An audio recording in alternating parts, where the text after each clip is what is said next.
عمران خان انہوں نے کے۔ کہا پہلے مجھے لگتا تھا کہ وہ بہت اچھے آدمی بس ہیں، لیکن بعد میں مجھے خیال ہوا کہ اچھے آدمی نہیں ہیں۔ مسئلہ یہ ہے کہ وہ فیصلہ پہلے کرتے ہیں، سوچتے بعد میں۔ یہی بیماری ہے پی ٹی آئی کی کہ فیصلے پہلے کرتے ہیں، عمل بھی کرتے ہیں، لیکن سوچتے بعد میں، ہمیشہ دیر کر دیتے ہیں۔ باجوہ صاحب کے بارے میں بھی کہتے تھے سب سے جمہوری آرمی چیف ہے۔ تو اس لیے میں کہہ رہا ہوں کہ وہ تسلسل ہے اس موقف کا جو ہمیشہ پی ٹی آئی کی ایک روش رہی ہے، ان کا ایک رویہ رہا ہے۔ اب اگر راجہ سلطان پر اعتراض ہے آپ کا، کون سی قانونی اعتراض ہے، کیا الزام ہے آپ پر، اس کے خلاف آپ کورٹ بھی جا سکتے ہیں، عدالت بھی جا سکتے ہیں، لیکن میرا اندازہ یہ ہے کہ وکلاء اب پی ٹی آئی میں اکثریت جو قیادت کی لین میں جو پوزیشن نظر آ رہی ہے وہ وکلاء کی ہے۔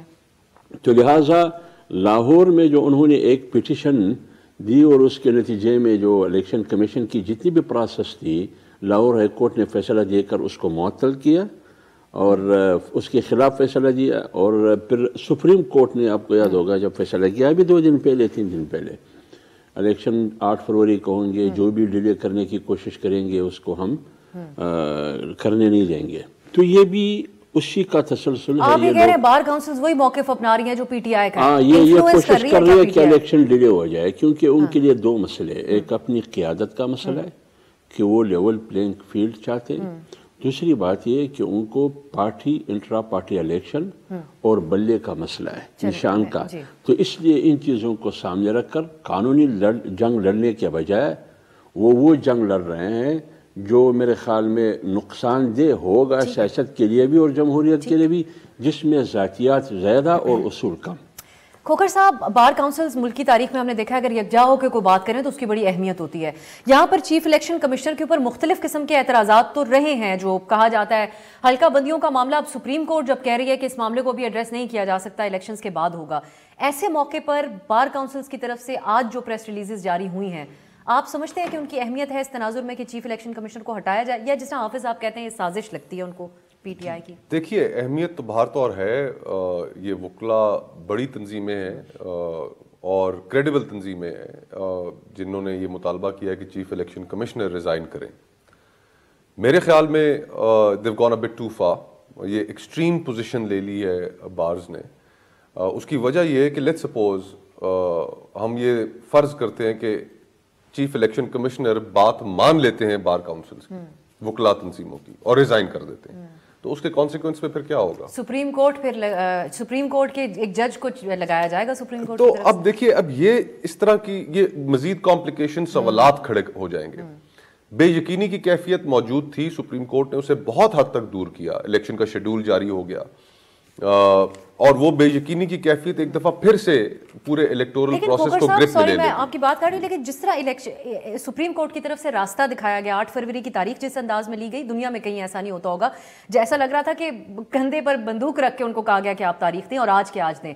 آج وہ کہہ رہے ہیں ہم حلقہ بندیوں سمیت کوئی اور مسئلہ نہیں سنیں گے جب تک الیکشن نہیں ہوتے۔ بہتر نہیں ہوگا جوڈیشری کے انڈر ہی ہو جائے الیکشن؟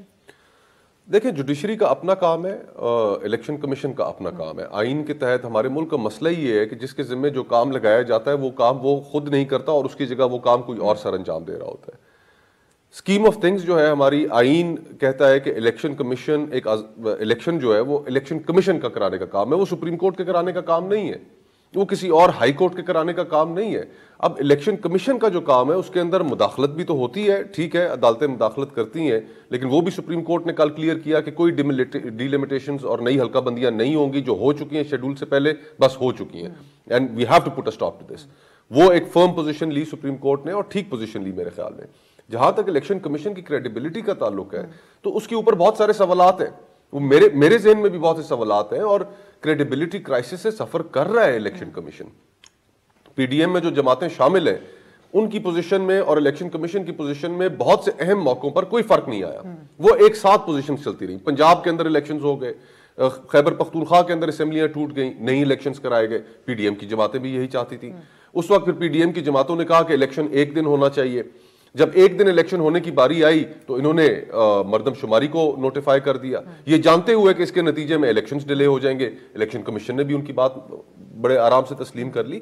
تو الیکشن کمیشن کی کریڈیبلٹی پہ سوالات ضرور ہیں، لیکن یہ جو پوزیشن ہے یہ میرے خیال سے تھوڑی سی ایکسٹریم ہے، اور اس پوزیشن کے نتیجے میں اگر چیف الیکشن کمشنر ریزائن کرتے ہیں تو ایک دفعہ پھر سے بے یقینی کی جو کیفیت ہے وہ پھر سے پورے پروسیس کو گرپ میں لے لے گی, اور الیکشنز کا انعقاد اس کے اوپر آپ اور میں پھر روز ٹی وی چینلز پہ بیٹھ کے یہی بات کر رہے ہوں گے کہ ہاں ہوں گے نہیں ہوں گے. تو میرے خیال سے یہ کانورسیشن جو ہے اس کو ختم ہونا چاہیے.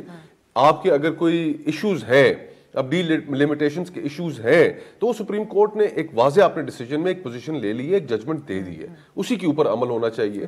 اور جہاں تک الیکٹورل پروسیس کے اندر لیکوناز کی بات ہے تو وہ ہائی لائٹ کرتے رہنا چاہیے, لیکن ایک دم سے آگے بڑھ کے ریزگنیشن مانگ لینا آئی تھنک یہ ایکسٹریم پوزیشن. صرف حلقہ بندیوں کا مسئلہ نہیں ہے وچ از اکراس دا بورڈ, کیونکہ سعد رفیق صاحب بھی کہتے ہیں میری حلقہ بندی اپنے حوالے سے بھی سوال اٹھاتے ہیں, شہباز شریف صاحب کے حوالے سے بھی, اور اس قسم کے سوال باقی پارٹیاں بھی اٹھا رہی ہیں. لیکن ایک اور مسئلہ ہے جو خاص پی ٹی آئی کا پرابلم ہے آروز کے حوالے سے. آپ اب اس سوچ کے حامل ہیں کہ جو بھی ہو الیکشن ہو جائے, بے شک وہی افسران کرا رہے ہو جن کو. دیکھیں الیکشن اس لیے ضروری ہے ابسا کہ اس وقت پورے ملک کا جو نظام ہے غیر آئینی طریقے سے چل رہا ہے. اب پنجاب میں کب سے کیئر ٹیکر حکومت بیٹھی ہوئی ہے, آئین کے اندر کانسیپٹ ہی نہیں ہے کہ بیانڈ 90 ڈیز آپ ڈے ٹو ڈے افیئرز کے علاوہ آپ کوئی کام کر سکتے ہیں. پھر جو جس طریقے سے فنڈز خرچ کیے جا رہے ہیں یہ پبلک منی ہے, اور پبلک منی صرف پبلک ریپرزینٹیٹیو خرچ کر سکتا ہے, کیئر ٹیکرز خرچ نہیں کر سکتے, لیکن ہو رہا ہے. تو یہ سب غیر آئینی چیزیں ہو رہی ہیں, سال تقریباً ہو چکا ہے حکومتوں کو, یہ اس کا کوئی تصور نہیں تھا آئین میں, یہ سرین خلاف ورزی آئین کی. پھر اس کے بعد آپ یہ دیکھیے کہ جو کیئر ٹیکر گورنمنٹ بھی بیٹھی ہے, آپ دنیا کے ساتھ ایم او یوز کر رہے ہیں, لیکن کوئی ایکچوئل مٹیریلائز نہیں ہو رہی کوئی بھی بات. وہ اس لیے نہیں ہو رہی کہ دنیا بھی کہہ رہی ہے یار الیکٹڈ گورنمنٹ آ جائے تو اس کے ساتھ ہم پھر اپنے یہ جو ایگریمنٹس ہیں. ویسے مطلب یہ تو ہو سکتا ہے کہ کسی سطح کے اوپر رکھا ہوگا, لیکن آن دا ریکارڈ تو نہیں آیا, کیونکہ ایم او یو زیادہ تر مڈل ایسٹرن ممالک کے ساتھ ان کا ڈیموکریسی سے کیا تعلق. اس طرح باتیں, اب یہ بھی ہمیں پتہ ہے کہ جو مڈل ایسٹرن کنٹریز ہیں وہ اپنے سارے فیصلوں کے لیے امریکہ بہادر کی جانب دیکھتی ہیں. بالکل ایسا, اور امریکہ بہادر نے بڑی پوزیشن لی ہوئی ہے کہ آپ الیکشنز کرائیں. ہمیں یہ بھی پتہ ہے کہ آئی ایم ایف جو ہے وہ بھی امریکہ بہادر کی مانتا ہے. لیکن یہی آئی ایم ایف کھوکر صاحب کیئر ٹیکر پرائم منسٹر صاحب کو ان کی جو سربراہ ہیں انہوں نے اپنے سوشل میڈیا پہ شیئر کیا کہ اس کیئر ٹیکر حکومت نے بڑا اچھا ہمارے ساتھ وہ جو امپلیمنٹیشن ہے اس کو وہ کی ہے. ہاں, لیکن انہوں نے ساتھ ہی ساتھ ہمیں جو بات سمجھ آ رہی ہے, یہ باتیں کہیں نہیں جاتی لیکن اشاروں میں سمجھ جاتے ہیں کہ بٹوین دا لائنز یہ ہے کہ جو آپ کو تھرڈ ٹرانش ملنی ہے, یہ $3 ارب کا جو معاہدہ ہوا ہے, اس کی 2 قسطیں ہمیں مل چکی ہیں. تیسری قسط جو ہے وہ ہم دیں گے الیکٹڈ گورنمنٹ کو. تو آئی مین یہ بٹوین دا لائنز تو میسج از ویری کلیئر. تو دا پوائنٹ از کہ نظام مملکت رکا ہوا ہے, سیاست رکی ہوئی ہے, ملک نے آگے چلنا ہے, اور اگر ملک کو آپ نے آگے چلانا ہے تو وہ صرف پبلک ریپرزینٹیٹیو چلا سکتے ہیں, وہ لوگ جن کے پاس فری اینڈ فیئر الیکشن کے نتیجے میں پبلک کا مینڈیٹ ہو. اس طرح کا مینڈیٹ نہیں کہ سب چیزیں لاڈلے بنے ہوئے ہیں, کوئی ادھر سے لاڈلا بنا ہوا ہے, کوئی ادھر فلانے صوبے میں لاڈلا بن گیا ہے. تو یہ 76 سالوں کا جو سفر ہے اس کو بار بار کرنے کا فائدہ کیا ہے؟ یہ اس دائروں کے سفر کو ختم کرنا پڑے گا. فری اینڈ فیئر الیکشنز ہونے چاہیے, لوگ الیکٹ کریں جس کو بھی کرنا چاہتے ہیں, بھلے ہمیں پسند نہ ہو, اور پھر صبر سے آپ کو اس کو تسلیم کرنا پڑے گا. یہی جمہوریت ہے. کم از کم عوام کا جو سب سے بڑا حق ہے ایک ڈیموکریسی کے اندر, رائٹ ٹو ووٹ, وہ تو ان کو ملے. حافظ صاحب, اس میں جو مسئلہ پی ٹی آئی کو ہے کہ یہ وہ سرکاری افسران جو ہمیں ایم پی او کے تحت گرفتار کر رہے تھے, اس کے ساتھ ان کی بہت ساری اور چیزیں ایڈ ہوتی ہیں. جیسے سیالکوٹ سے عثمان ڈار صاحب کی والدہ نے الزام لگایا ہے کہ ان کے ساتھ زدوکوپ ان کو کیا گیا. وہ ویڈیو انہوں نے نشر کی. اس الزام کی انہوں نے الزام خواجہ آصف صاحب پہ لگایا تھا, اور میں یہ شامل کرنا چاہوں گی خواجہ صاحب نے بالکل اس کی تردید کرتے ہوئے کہا ہے مائیں سب کی سانجھی ہوتی ہیں, ہم ایسی سیاست نہیں کرتے. لیکن اگر اس میں پولیس بھی انوالو ہو رہی ہے, انتظامیہ بھی, اسی انتظامیہ سے افسران اگر آروز ہوں گے تو پی ٹی آئی کا شکوہ درست نہیں ہے. دیکھیے میری بات سنیے, آپ پی ٹی آئی کا ٹریک ریکارڈ دیکھیں.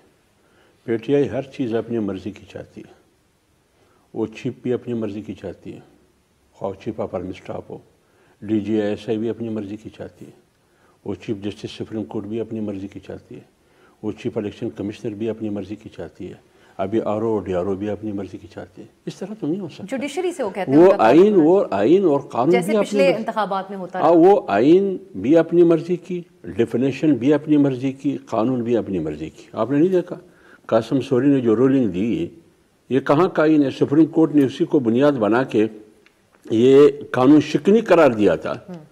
تو اب وہ قانون شکن کہتے ہیں, وہ آئین شکن کہتے ہیں, آئین اور قانون کی بات کرتے ہیں. ان کو تو اسی آئین شکنی اور قانون شکنی میں سزا ہونی چاہیے تھی. سپریم کورٹ نے کہا الیکشن کمیشن کو کہ آپ ڈیٹ کے بارے میں, الیکشن ڈیٹ کے بارے میں ایوان صدر سے پوچھئے. وہ ایوان صدر جو قاضی فائز صاحب کے ریفرنس میں بددیانت قرار دے چکا تھا, سپریم کورٹ نے آئین شکن قرار دے چکا تھا قاسم سوری کی رولنگ میں. کیا ہے یہ؟ لیکن پھر بھی پی ٹی آئی تسلیم نہیں کر رہی ہے کہ ہم آئین شکن نہیں ہے، ہم قانون شکن نہیں ہے. تو اس لیے ان کا یہ ہے کہ جو کچھ میں کہتا ہوں وہ ٹھیک ہے، اسی پہ عمل ہونا چاہیے، میری سیاست ٹھیک ہے. ان کا بیانیہ آپ کے سامنے، یہ بھی چور ہے، یہ بھی چور ہے، یہ منکر ہے، میں معروف ہوں، میں حق پر ہوں، یہ باطل ہے، میں ریاست مدینہ کا علم بردار ہوں، باقی پتہ نہیں کون لوگ ہیں. تو آپ خود اس کا ٹریک ریکارڈ دیکھیے، وہ اپنے آپ کو سب کچھ کہتے ہیں، باقی سارے چور بھی ہے، ڈاکو بھی ہے، لٹیرا بھی ہے. آئین کی بھی کوئی حیثیت نہیں ہے، قانون کی بھی کوئی حیثیت نہیں ہے. اسی راجہ سلطان حافظ صاحب، جتنا چور ڈاکو ایک آفینسو ٹرم ہے دوسرے اپنے سیاستدانوں کے لیے استعمال کرنے کو، اتنا ہی ہمارے ملک کے کانٹیکسٹ میں لاڈلا کہلانا بھی اتنا ہی آفینسو ہونا چاہیے ایک جمہوریت پسند سیاستدان کے لیے. تو آج کل بھی تو یہی ہو رہا ہے، پیپلز پارٹی میاں صاحب کو لاڈلا کہہ رہی ہے، نون لیگ تھوڑا ابھی لحاظ کر رہی ہے ان کا. میں ایک بات کر لوں، دیکھیں یہ لیول پلینگ فیلڈ کی باتیں جو ہو رہی ہیں، اس کا مطلب کیا ہے؟ میں ہمیشہ یہ سوال اٹھاتا ہوں کہ آپ یہ لیول پلینگ فیلڈ کس سے چاہتے ہیں؟ اسٹیبلشمنٹ سے چاہتے ہیں. اسٹیبلشمنٹ سے چاہتے ہیں. تو پھر تو آپ کہتے رہے ہمیشہ آپ کی پوری زندگی اسی میں گزری کہ آئین کی حکمرانی اور بالادستی اسٹیبلشمنٹ کی سیاست میں مداخلت نہیں ہونی چاہیے. پھر پی ٹی آئی بھی اسٹیبلشمنٹ سے لیول پلینگ فیلڈ چاہتی ہے، میں بھی چاہتا ہوں، پیپلز پارٹی بھی چاہتی ہے، اور دیگر پی ایم ایل این بھی چاہتی ہے. تو یہ کون سی سیاست ہے؟ یہ کون سی جمہوریت ہے؟ اس سے کون سی سیاسی استحکام آئے گی؟ کون سا جمہوری استحکام؟ یہ جو بھی کرتا ہے وہ سیاسی نہیں ہے، نہ وہ جمہوریت ہے، نہ وہ جمہوریت کا چیمپئن بن سکتا ہے. تو اس لیے میں کہہ رہا ہوں لیول پلینگ فیلڈ کا مطلب ہمیں بتائیے. کیا آپ یکساں مواقع فراہم کرنا چاہتے ہیں؟ کس سے بابا آپ کا مطالبہ کس ہے؟ یا آپ اسٹیبلشمنٹ کے آشیرواد حاصل کرنا چاہتے ہیں؟ کون نہیں چاہتے؟ اسی چیز کی رہتی ہے ہماری سیاست میں، تو بچہ اس ملک میں جانتا ہے. ایک بریک کی طرف جاتے ہیں، واپس آئیں گے. تو سپریم کورٹ کی طرف سے ماضی میں جا کے کچھ معاملات کو دیکھا جا رہا ہے، جیسا کہ فیض آباد دھرنا ہو کیس ہو، یا بھٹو صاحب کی پھانسی سے متعلق معاملہ ہو. احتساب کی باتیں میاں صاحب بھی کر رہے ہیں. سپریم کورٹ کیا کورس کریکشن ماضی میں جا کے کر سکتی ہے ان بڑے معاملات کو؟ اس سے کوئی اثر پڑے گا حال جو اس وقت ہم پریزنٹ میں جہاں موجود ہیں اس کے معاملات کے اوپر؟ شارٹ بریک کے بعد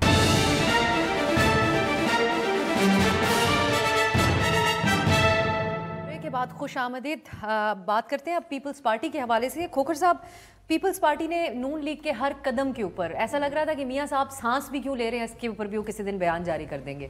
انہوں نے اعتراض کیا، ان کو لاڈلا قرار دیا، لیکن اب ہم دیکھ رہے ہیں کہ وہی بگٹی صاحب، سرفراز بگٹی صاحب جو وزیر داخلہ تھے اور ایک انتہائی اہم وزارت ہے اس نگراں سیٹ اپ کے حوالے سے، وہ جا کر پیپلز پارٹی میں شامل ہو گئے ہیں. یہ پیپلز پارٹی نے موقع پرستی کی ہے، یا یہ جو کہا جا رہا ہے اس وقت کہ نون لیگ اور پیپلز پارٹی ایک ہی سکے کے دو رخ ہیں، یہ اس کو آپ کیسے دیکھ رہے ہیں پیپلز پارٹی؟ دور حاضر کا المیہ یہ ہے کہ تمام جماعتیں، جس طرح مولانا صاحب بھی تھوڑی دیر پہلے کہہ رہے تھے کہ تمام جماعتوں میں اس وقت ایک دوڑ لگی ہوئی ہے کہ کون قبولیت کا شرف حاصل کرتا ہے. Peoples Party level playing field کا مطالبہ اس لیے کر رہی تھی کہ ان کی جو خواہش تھی کہ باپ کے لوگ پیپلز پارٹی میں شامل ہوں، وہ ان میں نہیں ہوئے، وہ نون لیگ میں ہو گئے. پھر جنوبی پنجاب میں جو توقعات تھیں کہ جو لوگ شامل ہوں گے پیپلز پارٹی میں، انہوں نے ترجیح دی استحکام پاکستان میں چلے گئے. تو پیپلز پارٹی اس کے بعد سے لیول پلینگ فیلڈ کا مطالبہ کرنا شروع ہو گئی، اور پھر زرداری صاحب کا بیان آنا، پھر بلاول بھٹو صاحب کی سٹیٹمنٹ آنا. تو اس سے واضح طور پہ مجھے تو یہ لگتا ہے کہ پیپلز پارٹی کی جو انٹرنل سیاست ہے وہ کنفیوژن کا شکار ہے.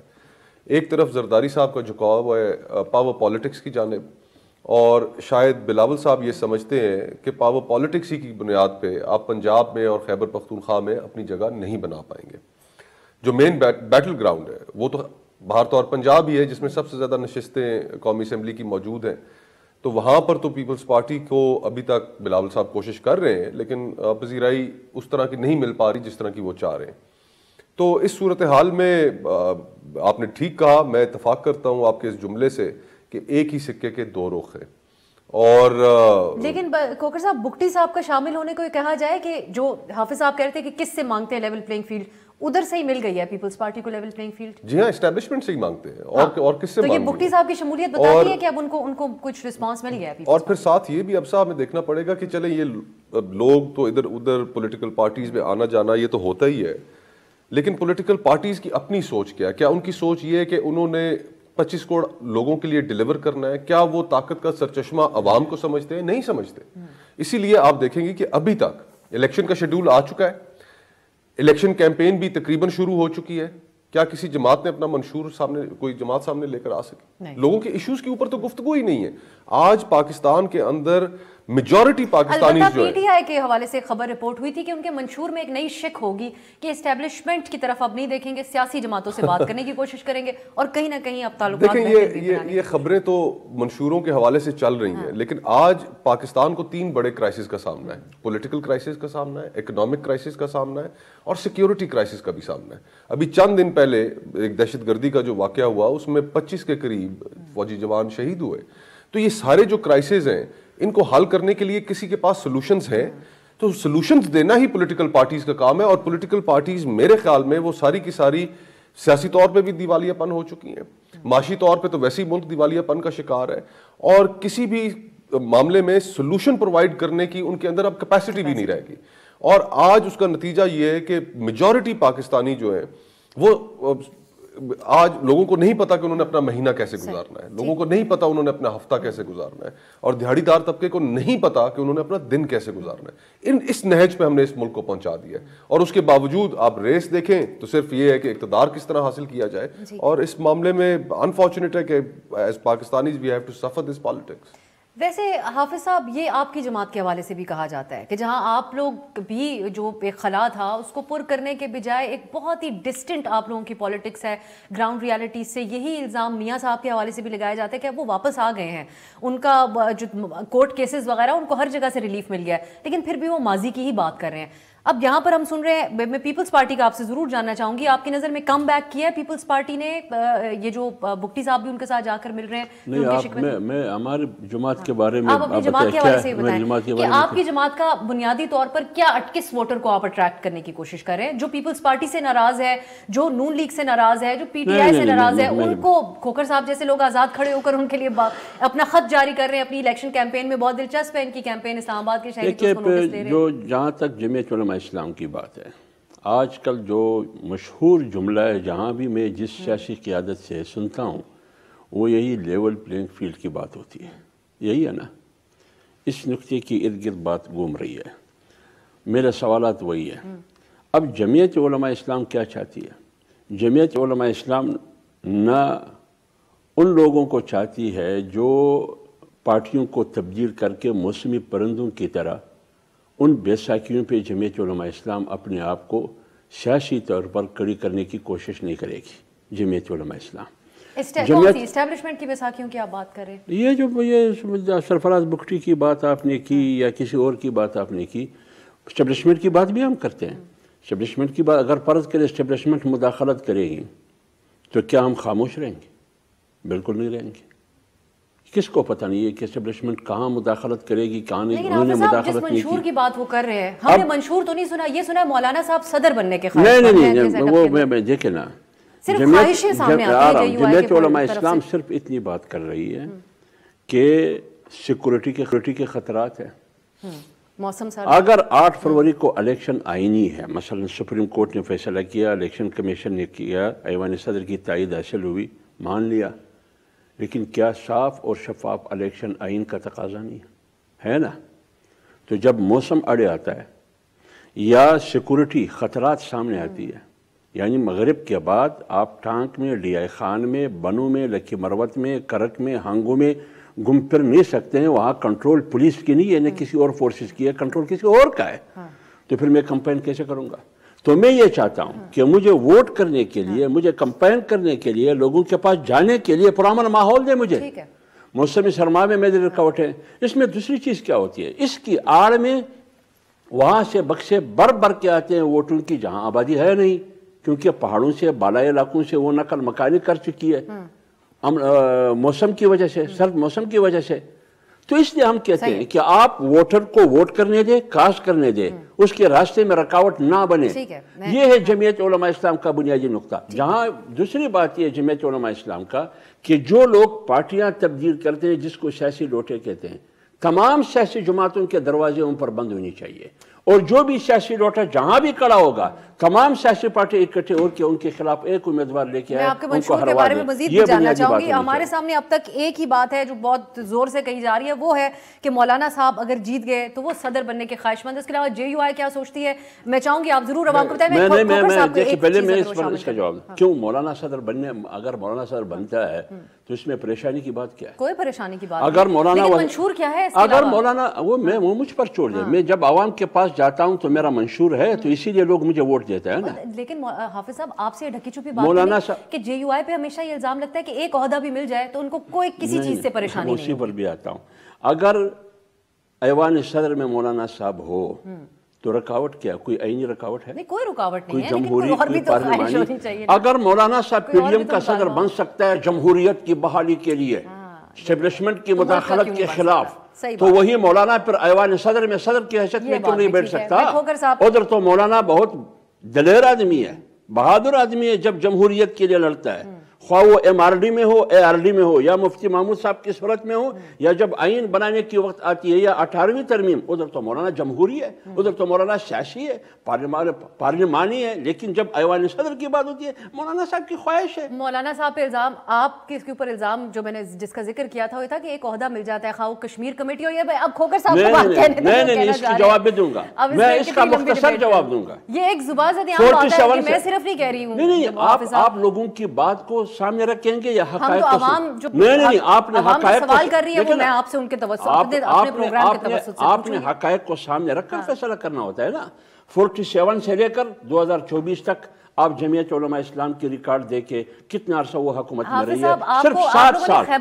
صرف 7 سال حکومت میں. اگر آپ خیبر پختونخوا کی حکومت کی بات کرتے ہیں تو ادھر خورشید شاہ اپوزیشن لیڈر تھے, سندھ میں ان کی حکومت تھی. آپ پیپلز پارٹی اپوزیشن میں سمجھتی تھی یا ان کو اقتدار میں سمجھتی تھی؟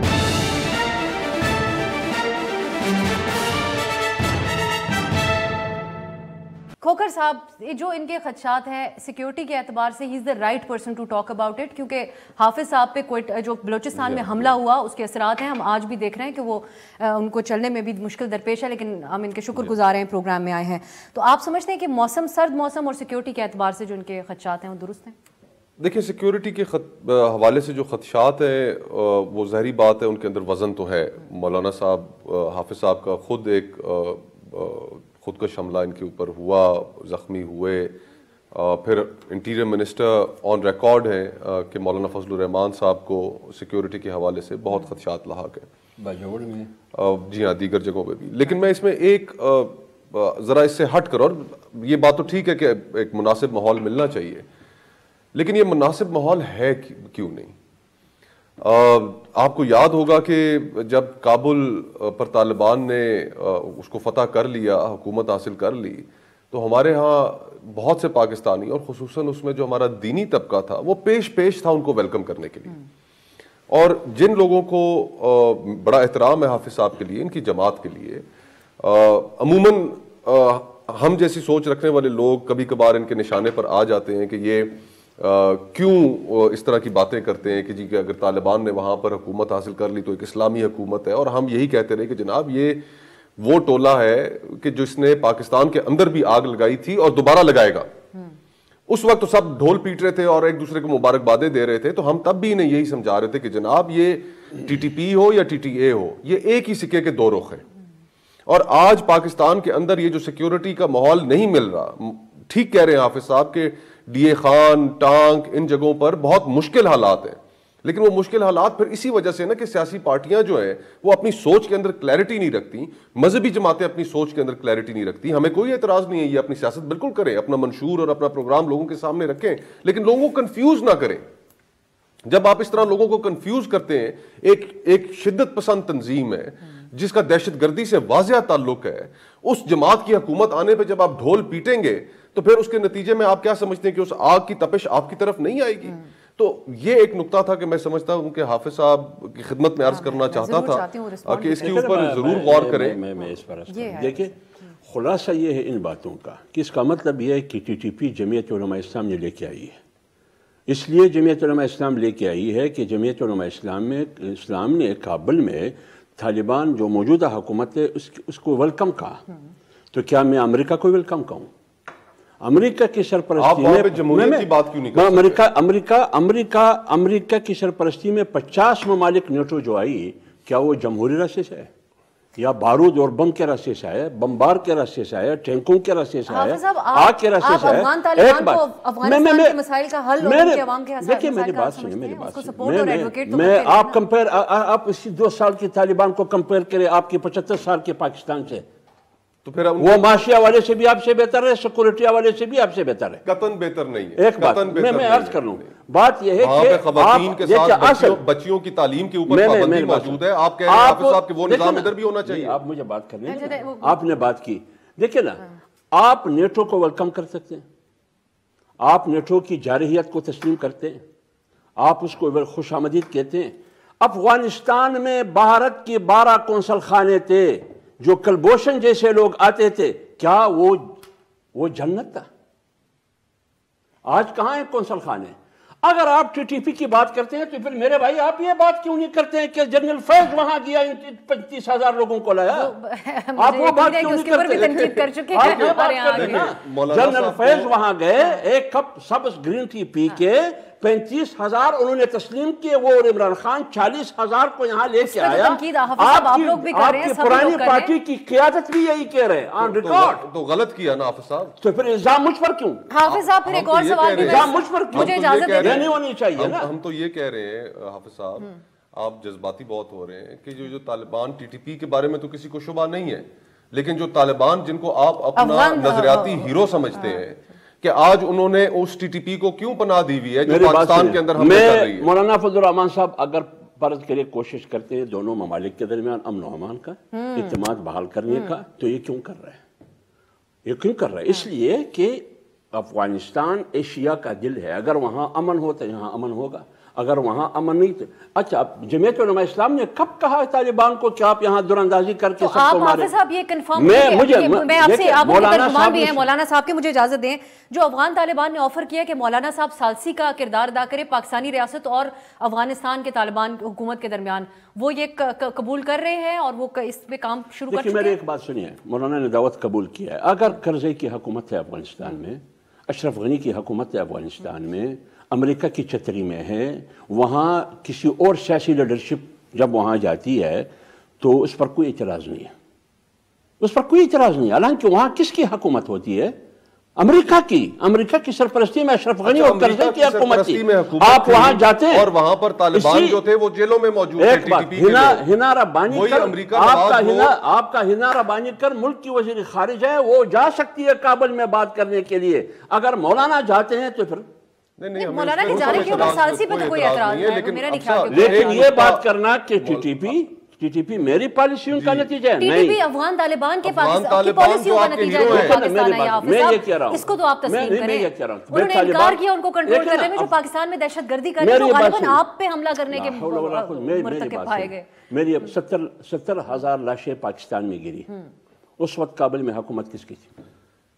دیکھیں اب ایک چیز، 150 ارب ڈالر کا نقصان ہوا اس وقت افغانستان میں حکومت۔ دیکھیں وہی اشرف غنی اور وہی کرزئی جن کے بارے میں حافظ صاحب بات کر رہے ہیں، ان کے دور حکومت میں تو ٹی ٹی پی جیلوں میں تھی۔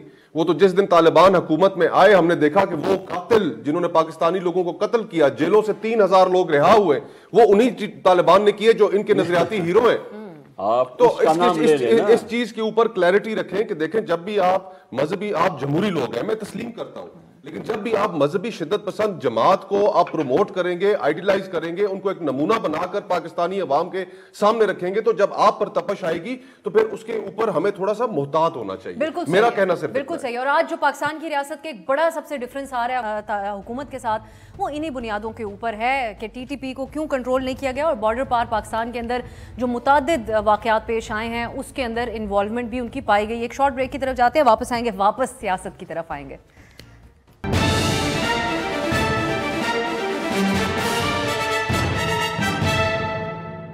بریک کے بعد خوش آمدید. کھوکھر صاحب، یہ شکوہ حافظ صاحب کر رہے تھے کہ ٹی ٹی پی کو واپس لانے میں جن عناصر کا اور جن شخصیات کا کردار تھا ان کے بارے میں بات کیوں نہیں ہوتی. اس میں جنرل ریٹائرڈ فیض صاحب کی بات ہوتی ہے. سپریم کورٹ میں معاملات بہت سارے زیر سماعت ہیں جس میں فیض آباد دھرنا کمیشن بھی ہے. آج ہم یہ سن رہے تھے اور اعزاز سید صاحب ہمارے کولیگ ہیں سینئر جیو سے، انہوں نے یہ خبر دی ہے کہ ان کی طلبی کی تیاریاں اب جو ہے اس کمیشن کے اندر مکمل کر لی گئی ہیں جنرل ریٹائرڈ فیض صاحب کی، اور سوال نامہ بھی تیار ہے. آپ سمجھتے ہیں کہ جو اس وقت چیف جسٹس صاحب جن معاملات کو ماضی سے لے کر اٹھا کے جو سن رہے ہیں، یہ کوئی کورس کریکشن ہو پائے گی، چیزیں اب درست ہو پائیں گی ماضی میں؟ دیکھیں، کورس کریکشن تو پاکستان کو ضرورت ہے. فیض آباد دھرنے کیس کے اندر جو ڈکلیریشنز اور جو ڈائریکشنز دی گئیں، ان کے اندر سب سے بڑی جو ڈائریکشن ہے میرے خیال میں وہ یہ ہے کہ انٹیلیجنس ایجنسیز کا پاکستان میں کوئی پیرنٹ لا موجود نہیں ہے. They operate in a grey area, اور جب تک کوئی پیرنٹ لا موجود نہیں ہوگا سپریم کورٹ کی ججمنٹس اس کے اوپر موجود ہیں، تو اس طرح کی چیزیں چلتی رہیں گی. پولیٹیکل گورنمنٹس کو ڈی سٹیبلائز کرنے کے لیے آج جو کہا جا رہا ہے عدالتوں کی جانب سے کہ ہم پرانی غلطیوں کو درست کر رہے ہیں، تو اس درستگی وہ غلطیاں ہوئیں کیسے؟ وہ اسی طرح غلطیاں ہوئی. شوکت عزیز صدیقی صاحب کا کیس آپ کے سامنے موجود ہے. اور جہاں تک طالبان کی ری سیٹلمنٹ کا بات ہے، اس وقت ہم لوگ سب یہ یک زبان ہو کر کہتے رہے کہ جناب یہ ٹھیک پالیسی نہیں ہے.